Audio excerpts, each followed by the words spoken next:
the Brussels Report podcast.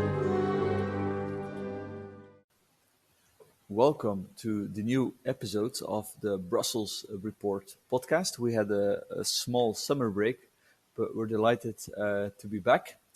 And this time I'm having as my guest Jelte Wiersma, who is a Dutch journalist. He's the longtime correspondent of Dutch magazine Elsevier and has been covering EU politics in Brussels since 2014. Recently, he moved back to the Netherlands to cover Dutch domestic politics and more general affairs.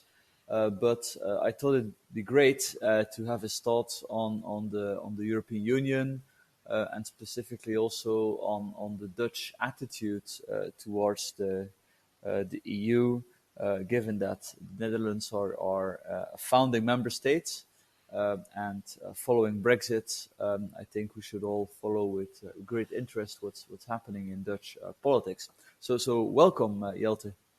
Thank you. It's wonderful to have me. Well, first question. What is, in your perception, the development of public opinion in the Netherlands when it comes to the European Union? I mean, is it true that the Netherlands has become more eurosceptic, as some people maintain, or is that exaggerate? And to what extent should those that want to give Brussels ever more power and money fear this development? Well, the Dutch always have a very double feeling with the European Union. On the one hand, they very much like liberty and especially business liberty, business opportunities, to be able to sell services and goods abroad. There's a large support, therefore, for the internal market, and that's seen as a great success by many. On the other hand, the Dutch are very skeptical about centralization of power in Brussels. Almost nobody is enthusiastic about that. They fear, for the obvious reasons, that there's a loss of power, national power, and this fear is underpinned by the fact that, of course, the majority of the EU countries are net recipients of EU funds paid for by countries like Germany, France, and the Netherlands, and your home country, Belgium, the net payers to the EU. Mm-hmm. And this is something the Dutch absolutely do not want. They don't want endless transfers to the east and the south of Europe, especially not given the reality of today, where the south of Europe doesn't want to reform its economy to become more competitive, and the east of Europe is drifting away from the liberal values many Dutch hold dear. Interesting. And is hostility, so to speak, to EU transfers, has this increased in the last 7 years, or relatively stable? It's very hard to measure. If you look at polls, research on the Dutch citizens, what you always see, if the questions are put forward, are you for an EU army or something? Most people would say yes. But if you then ask, do you want a Greek general to tell Dutch troops after a French commissioner ordered to start to go to war with Turkey or something, to have an arrangement like that? Everybody would say no, of course. So that's very interesting. It depends very much on what you ask. What you do see is that the Corona Recovery Fund, the RRF, that was proposed by the French President Macron in the spring of 2020 and was embraced by Angela Merkel, the German Chancellor, under pressure of the financial markets to actually save Italy for the euro, that sparked a massive outcry among Dutch citizens. The Dutch finance minister, Wopke Hoekstra, a Christian Democrat, was resisting this fiercely, and he was well, his house was flooded almost literally with flowers and letters from citizens saying thank you for standing up against this, and we don't want this, and this is nonsense. They should, in Italy and elsewhere, get their act together themselves. We also do that here in the Netherlands. Why can't they? It's not that difficult. And so transfers are seen as something absolutely as a no-go. You saw it with the 2020 negotiations about EU budget for 7 years, 2021, 2028, that the Dutch Prime Minister, Mark Rutte, a liberal, also said the red line for us is a higher EU budget. We don't want that because we have Brexit, so the EU is actually smaller. So why would we put more money in the pockets of the Brussels bureaucrats? And this went down very well with the Dutch public. The Dutch are very keen on money in the sense that they want the government to not be too much indebted, and they don't want to spend money if there's no return on investment. And the Dutch were happy for quite a long while to pay considerably more into the EU than they would get out of it, but only under the condition that they see that things are improving in other EU countries.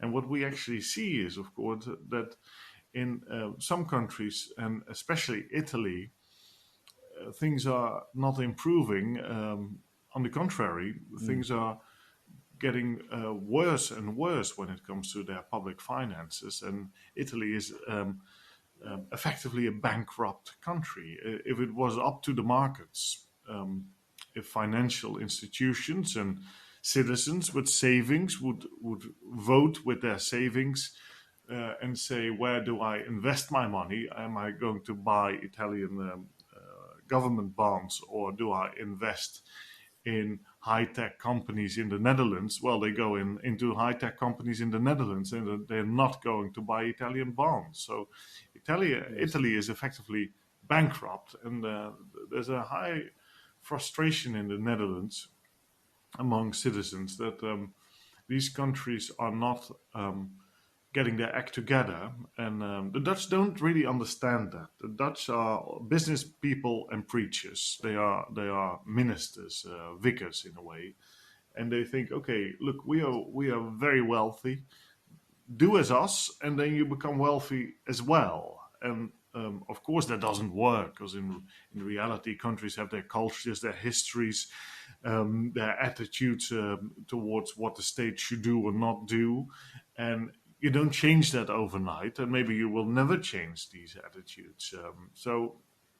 The Dutch thought, together with the Germans, of course, that they could change, especially the Eurozone, into a sort of Deutschmark zone. The Dutch guilder was always connected to the German Deutschmark. But in reality, that has failed utterly. And this is frustrating for the Dutch. Not only because it's costing money in the sense that every time, every now and every second or third year, more money needs to flow to Italy and other South European countries. But also because, of course, if you live in a surrounding area with countries that are doing economically not very well, that's also damaging for the Dutch economy and for the economy of Germany, of Belgium in the long run. For everybody, it's bad. Of course, it would be much more attractive if other countries are also highly successful and competitive and not as indebted as they are. But unfortunately, reality is different, and that makes the Dutch skeptical, and you see this happening in party manifestos. The Christian Union, a member of the caretaking government, the current caretaking government, put in his manifesto, we need to stop these transfers. The Socialist Party, it's a relatively small left-wing party, did exactly the same. And you see gradually the debate starting also at academic level, political level. Where are our red lines? How far are we willing to go? Of course, the European Central Bank, by printing so much money and buying Italian government debt and the government debt of other South European countries, and of course also North European countries, by the way, to compensate. But they took away the political discussion. But this political discussion will come back one day anyway, and you see that's gradually happening. You can't endlessly rely on the European Central Bank to buy Italian government bonds. There will be a moment that politicians have to choose: how far are we going? How far are we willing to go to save the euro in its current form with its current members? What are our red lines? Of course, Well, a yes. big decision has to be taken in Berlin. At the end of the day, it's the question: will a new chancellor after September, after the elections of September, who will succeed Angela Merkel, draw up some red lines and say, this is the maximum we will go, or not? And so far we have seen that Merkel always said, if the euro fails, the European Union will fail. So she actually gave carte blanche to Italy and other countries to increase their debts, because she was effectively saying, I will do whatever it takes, as Mr. Draghi, the famous Italian central banker and now prime minister, said. Angela Merkel said the same. Will do whatever it takes to save the euro, because otherwise the European Union will fall apart, and I don't want that. Okay, but the new chancellor could, of course, take a different approach. If there's one thing the Dutch could do, is draw up red lines already, and this debate is underway. And by doing that, giving a signal to Berlin, to the new German chancellor, and say, okay, you can go on with putting money in the south of Europe, but for us, it's game over. We are done with that. And I think the Dutch are the only country really in a position to make such an argument in Germany, since the Germans respect the Dutch. Of course, most Euro countries are looked down on in Germany. This includes also economically quite successful countries like Austria and Belgium. But when it comes to the Dutch, they have a soft spot. They think the Dutch are decent people, which is very important in the German culture, to be decent. And the finances are in order, the economy is doing well. The Germans respect that, and they would find it very uncomfortable if the Dutch would say no. And you see a very interesting dynamic every time there's a discussion about putting more money in the south of Europe or not, or centralize more power economically in Brussels or in Frankfurt or in Luxembourg. Other EU institutions are there, of course, to see if you see German newspapers writing, please follow the Dutch line, German government. So they are closely watching what the Dutch are doing. Yeah. And they say the Dutch are saying the things we want to say as Germans, but because of our history and because of some reflexes we have, we don't say that out loud. But we agree actually with the Dutch. Yes. So the Dutch could set the standard for what are the red lines in the debate in Germany, or at least influence it to a certain extent, of course. And to talk about those red lines, it's interesting actually, because you mentioned how the finance minister, Mr. Hoekstra, was showered with flowers for his resistance against another Euro or EU transfer scheme, the recovery fund, quote unquote, 800 billion euro. But the facts of the matter is that in the end, the Frugal Four, led by the Netherlands, were overruled. Rutte claims that it's not going to be permanent, this scheme, but of course, at some point, it's likely to become permanent because they won't just pay back the debt they have jointly issued. They probably just issue new loans to pay back the old loans. And my question is, so you see those sort of this firm stance that is popular indeed, failing. In the end, the Dutch have to back down. Also, maybe perhaps more importantly, I mean, in our Brussels report, we had this article by a Dutch MEP, Michiel Hogeveen, and he made the case that the Dutch housing crisis was partly a result of the ECB's easy money, which I think is undeniable. He also actually referred to the chief economist of the Dutch statistical office, CBS, who is claiming the problem is not lack of housing. I mean, there's if you compare the number of basically housing units to the number of people, this is relatively stable or even has increased. So it's good idea to build more, but that's not the key problem. The problem is easy money, so people can take ever greater loans, and house prices go up. So I mean, he's basically saying what many other people have said, but I mean, don't you think that these kind of arguments that affect deeply into young people's lives will lead to more euroscepticism when people start to actually understand how damaging membership of the eurozone is for the Netherlands? That could very well be. I'm not fully convinced by that. Of course, you mentioned many things, which are all true. The Dutch, at the end of the day, gave in to have this recovery fund. But instead of having 750 billion euros in grants, it was actually halved, the grants part. The rest is loans. And they will put all kinds of conditions in place for reforms for needed to be done by countries that are receiving money. This was a frugal four led by the Dutch claim. I only wanted to point out that if somebody stands up and says, we don't want this, he or she, a politician like the finance minister, draws a lot of support from the population. So Yes, if you yes. ask, as you did, how is the atmosphere, you see that people like that. If the Dutch prime minister or the Dutch finance minister say no, that's a popular position to take.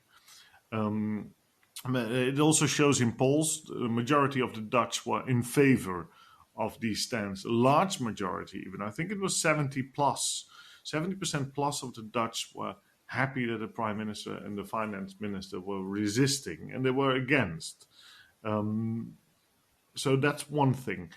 Will there be an uprise among young against the euro? That's a very good question. It's indeed very difficult for young Dutch to buy a house nowadays.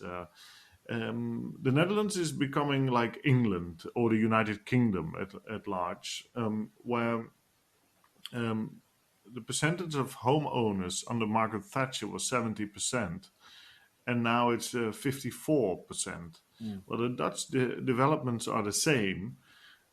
Houses have become so expensive, and this is partially due to the cheap money policy of the European Central Bank, and partially due to the failure of other EU countries to actually get their economy in order. So what you see is a lot of immigration from other EU countries to the Netherlands, and this adds to the pressure on the housing market, and housing prices are year after year increasing with around 10% in value, which is of course much more than salaries are increasing. So effectively, houses become unaffordable for a large part of the Dutch. That's absolutely a reality, and this is all related to the euro, European Central Bank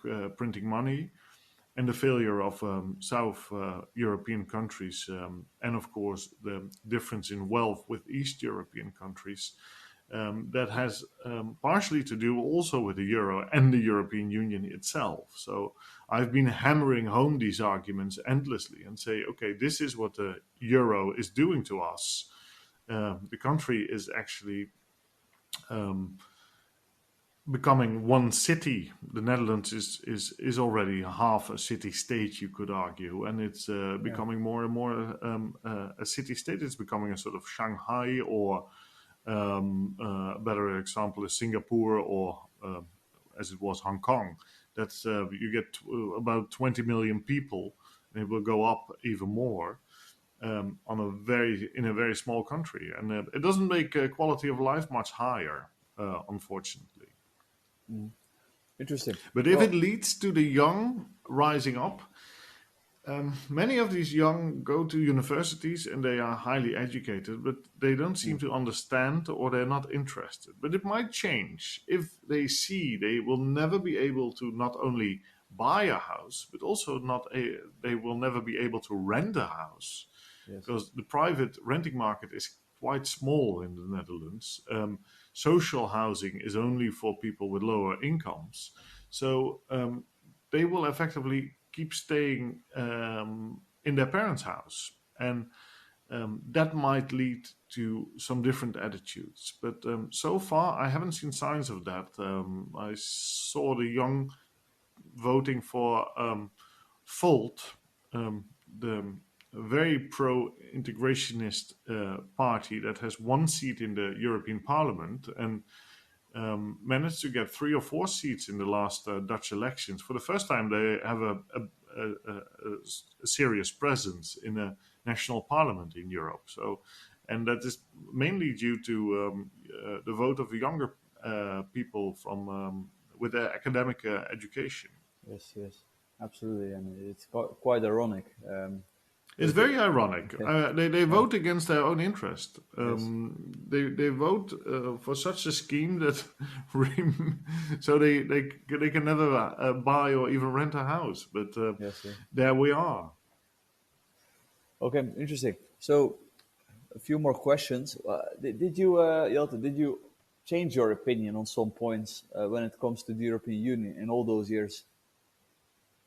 Well, yes. Of course, the main factor was Brexit. Brexit unleashed a very interesting debate about the European Union.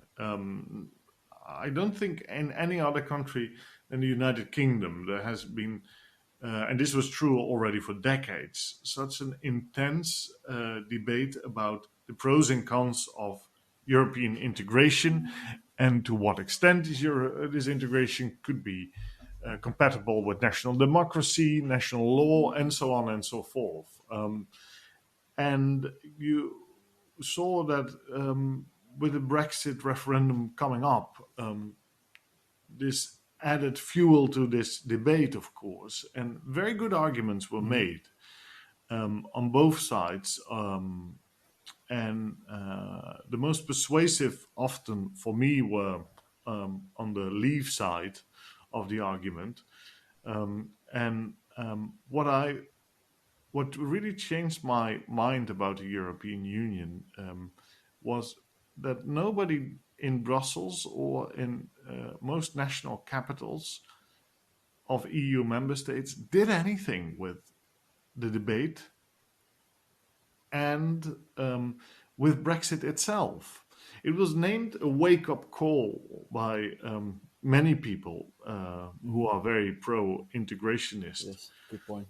But it wasn't.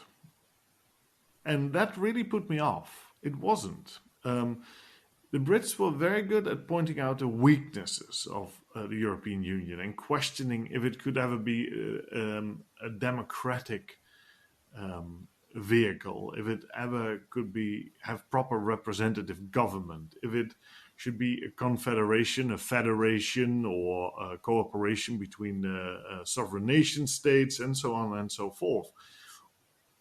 everybody is shying away from that debate, including the Dutch government. They don't want this debate. They think it's uncomfortable and it raises all kinds of difficult questions. And often the answers to these questions are, if you ask, do we want a confederation or a federation? Like the European People's Party, the biggest party in the European Parliament, has in its party manifesto, says, well, we at the end of the day we want a European federation. Well, if you put that forward to the Dutch public, they would of course say no. Yes. But this Brexit has not, to my astonishment, unleashed any debate and hasn't changed the attitude within the national capitals and within Brussels. Well, it's a huge failure for the European Union to lose the United Kingdom. It was the second most powerful, economic powerful member state after Germany. It's a country that's very competitive, one of the most competitive in the world. It's a country with a very old democracy. It's a country that has one of the strongest military forces, together with France, of Europe. And if that country says, or the majority of its voting citizens says, we want to leave the arrangement as it is now, I would think change the arrangement, because you can never do without the United Kingdom. But they didn't.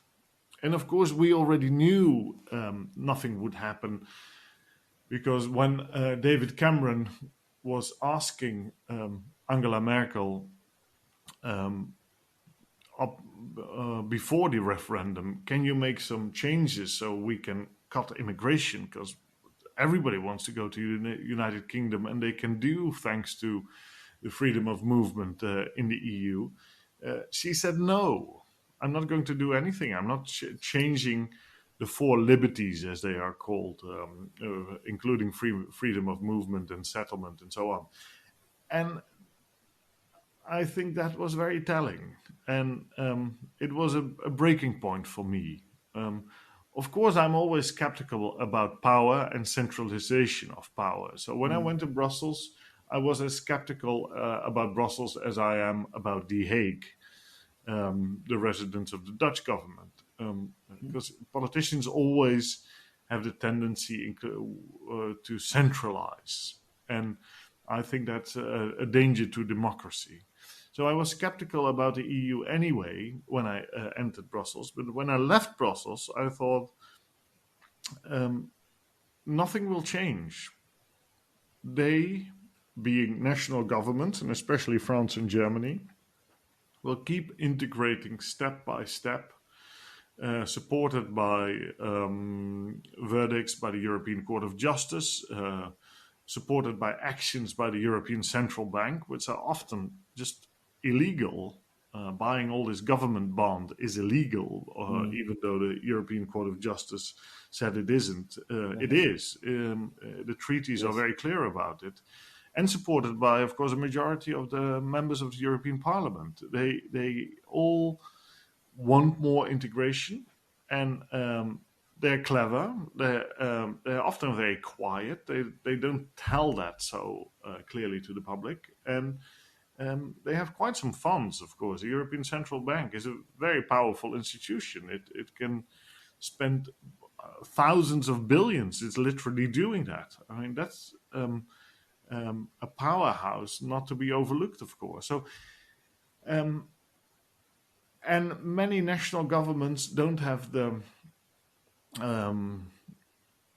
self-confidence, and also, I would say, the recklessness of the British. The British have always been a bit reckless. That's why they had a huge empire, of course. It all happened a bit by accident, by not thinking too much about the consequences of what they are doing. And I don't see that attitude very much on the continent. You see it a bit in Denmark. They have one of the oldest democracies and in the world, and they have self-confidence, cultural self-confidence. They stayed out of the euro, of course. It's a bit true in Sweden, and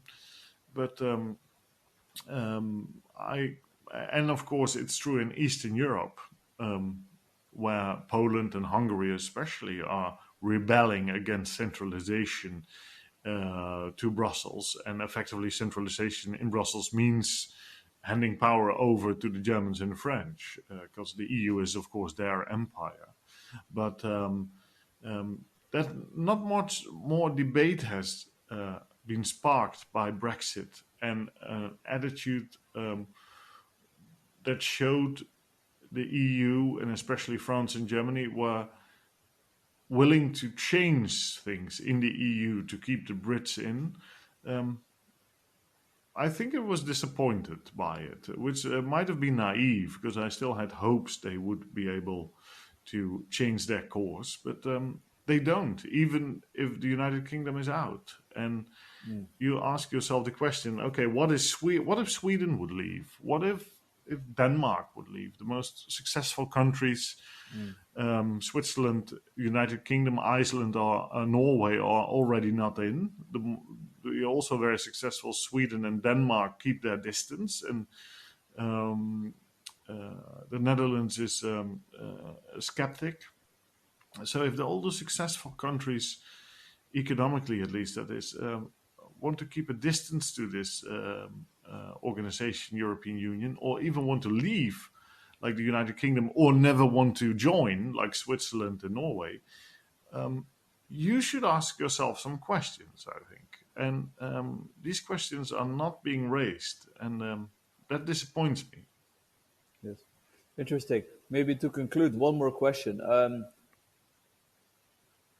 What is like one concrete measure or action the Dutch government could take in order to sort of stop the development of the EU into the current wrong direction? Well, first, the European Recovery Fund, the Corona Recovery Fund, the RRF as it's called, the Netherlands can get 6 billion euros out of it, and will pay in 20 billion euro. And several ministers even have said, or former ministers, we should not take this 6 billion euros. Because this 6 billion euros will come with strings attached. We need to reform all kinds of things. We need to do all kinds of things Brussels wants us to do. But if we don't take the money, we don't have to do these things. So that seems to be a small step.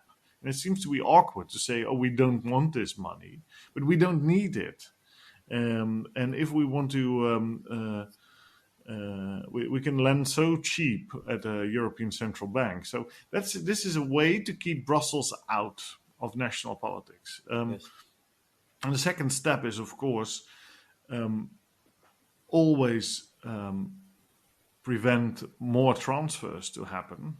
So the recovery fund should be a one-time vehicle, and which it initially was. But already everybody is saying, okay, this will be a permanent vehicle. And that the Dutch should resist. They should say, well, you can do that, but not with us. We are not going to pay into that.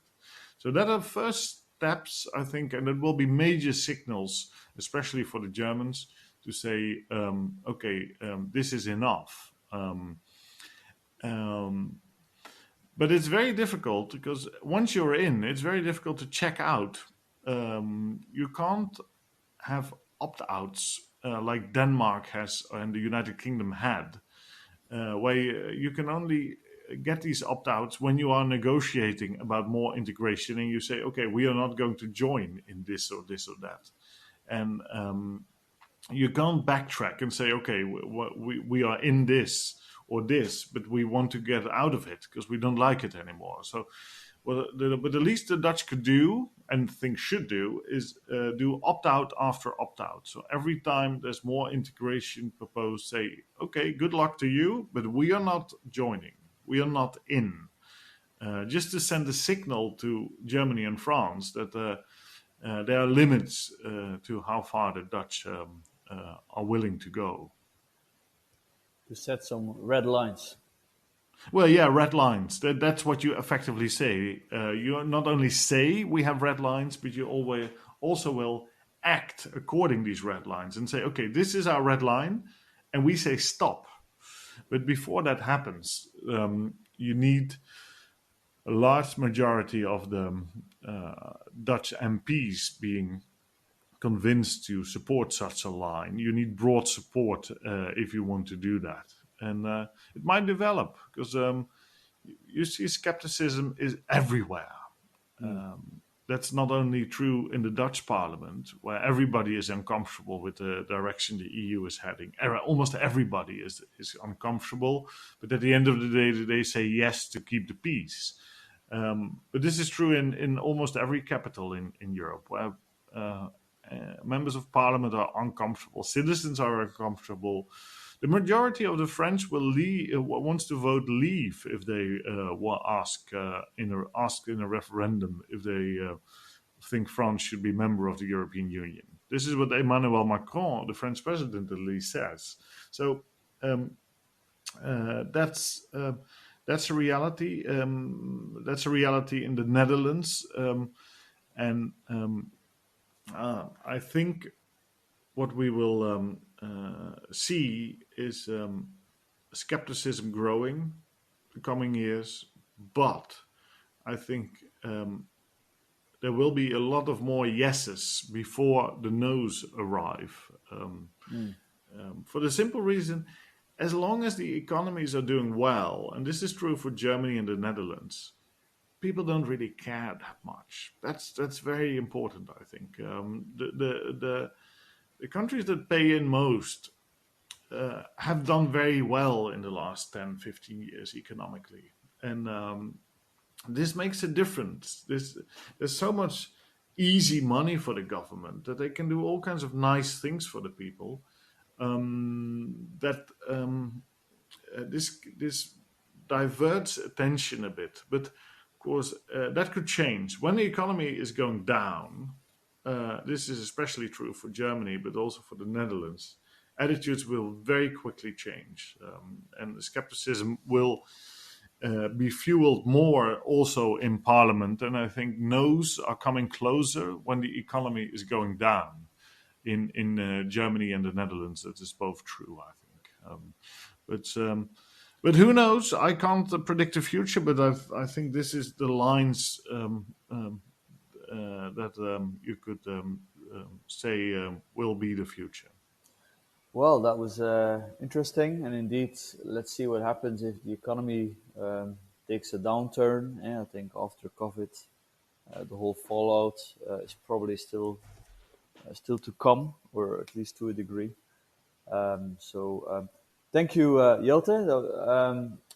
Wish you also all the best with your new endeavor as a journalist covering the Netherlands and general affairs.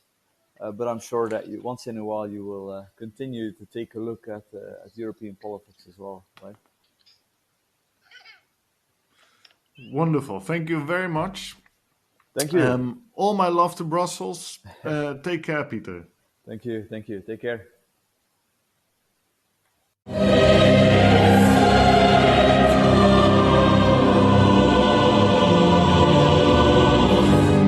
The Brussels Report podcast.